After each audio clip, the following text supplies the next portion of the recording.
세계보건기구 WHO가 최근 코로나19에 이은 또 다른 감염병 대유행, 팬데믹 위험이 커지고 있다고 경고했습니다. WHO는 올해에만 위험 수위가 높은 감염병 17가지가 발생하는 등 팬데믹 위험이 커지고 있다고 지적했습니다. 최근 르완다에서 크게 확산한 치명률 최고 88%의 급성 열성 전염병 마르부르크 병과 미국에서 가축을 통한 인간 감염 사례가 확인된 고병원성 조류 인플루엔자 등을 사례로 꼽았습니다. 전 세계적으로 유행하고 있는 H5N1형 조류 인플루엔자가 국내 야생조류에서 올해 처음으로 검출됐습니다. 조류 사이에서는 물론 포유류, 특히 사람에게도 옮길 수 있습니다. 아직 사람 간에 전파된 경우가 확인되지는 않았지만 한번 감염되면 사망에 이르는 확률인 치명률이 50%를 넘어 우려됩니다. 여러 포유류에서 집단 발병 사례들이 여기저기서 많이 발견이 됐어요. 사람한테 전파 가능한 형태로 이제 변이가 일어나기 시작하면 이제 넥스트 팬데믹의 시작이라고 얘기를 하거든요. 르완다에서 치명적인 마르부르크 병에 20명이 감염돼 6명이 숨졌다고 보건당국이 밝혔습니다. 최고 88%까지 이르는 높은 치명률과 강한 전염성으로 에볼라 바이러스와 유사하다고 평가받는 마르부르크 병은 고열과 심한 두통, 출혈 등의 증상을 수반하는 급성 열성 전염병입니다. 세계보건기구 WHO가 원숭이 두창이라 불렸던 엠폭스에 대해 최고 수준의 경계령인 국제공중보건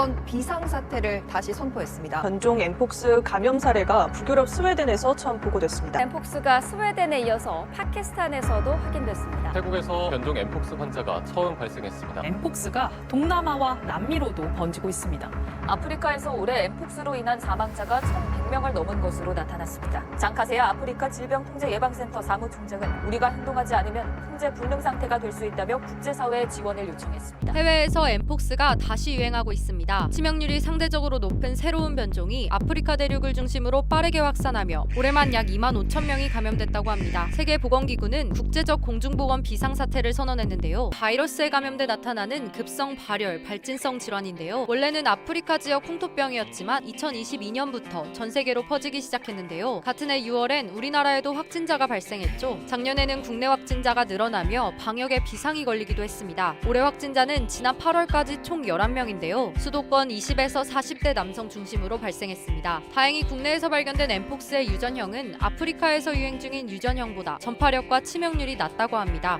일반적인 감염 질환하고 비슷하게 시작을 합니다. 그리고 나서 특징적인 발진의 단계를 거치는 걸로 되어 있습니다. 그런데 면역이 떨어진 나부나 소아 같은 경우에는 좀 심하게 앓을 수 있죠. 엠폭스는 사람뿐만 아니라 바이러스에 감염된 동물이나 주변 환경을 통해서도 전염될 수 있어 주의해야 합니다. 엠폭스는 3급 감염병입니다. 그래서 의료기관에 진단하면 신고를 하게 되어 있어서 유진하고 상의하시면 됩니다. 노출 이후에도 백신을 접종하는 효과가 있는 걸로 되어 있기 때문에 노출이 됐다고 생각하시거나 좀 확실한 병력을 들었을 때는 백신 접종을 서두르시는 게 좋습니다.